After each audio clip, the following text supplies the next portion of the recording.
নমস্কার আমার প্রিয় বন্ধুরা, আজকে আমি তোমাদের কাছে টমেটো চিকেন রেসিপি শেয়ার করব। ভিডিওটা ভালো লাগলে নিশ্চয়ই তোমরা একটা সাবস্ক্রাইব করে হেল্প করবে। এখানে আমি 500 গ্রাম চিকেন নিয়ে নিয়েছি।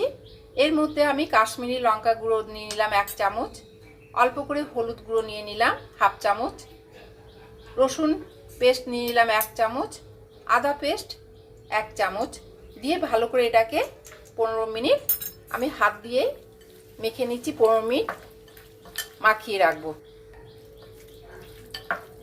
এখানে 15 মিনিট রেস্টে রেখে দিচ্ছি, ঢাকা দিয়ে রেখে দেব। চিকেন ভাজার জন্য তেল দিয়ে দিলাম।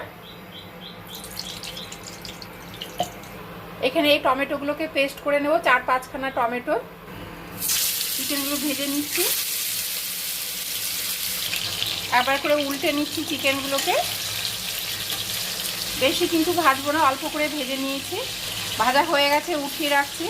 মাংস ভাজা তেলের মধ্যে আমি একটা তেজপাতা ফোড়ন দিলাম, গোটা গরম মশলা দিয়ে দিলাম, এর মধ্যে 1 বাটি পেঁয়াজ পেস্ট দিলাম, জিরে গুঁড়ো 1 চামচ, আদা পেস্ট 1 চামচ,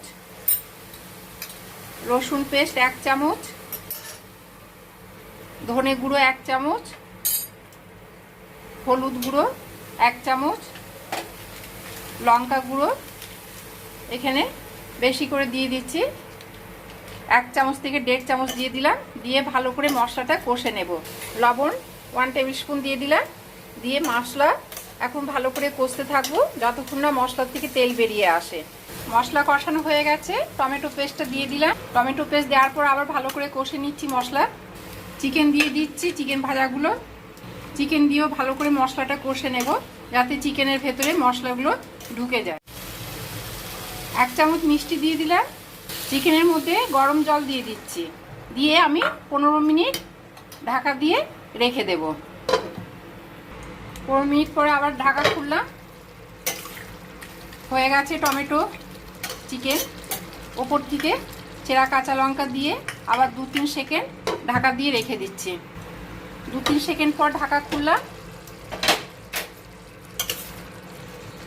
কমপ্লিট টমেটো চিকেন। এরপরে সার্ভিং বলে ঢেলে রাখছি। ভিডিওটা নিশ্চয়ই তোমাদের কাছে ভালো লেগেছে। একটা সাবস্ক্রাইব করতে, কিন্তু ভালো লাগলে নিশ্চয়ই একটা সাবস্ক্রাইব করতে ভুলবে না। তোমরা ভালো থেকো, সুস্থ থেকো। বাই।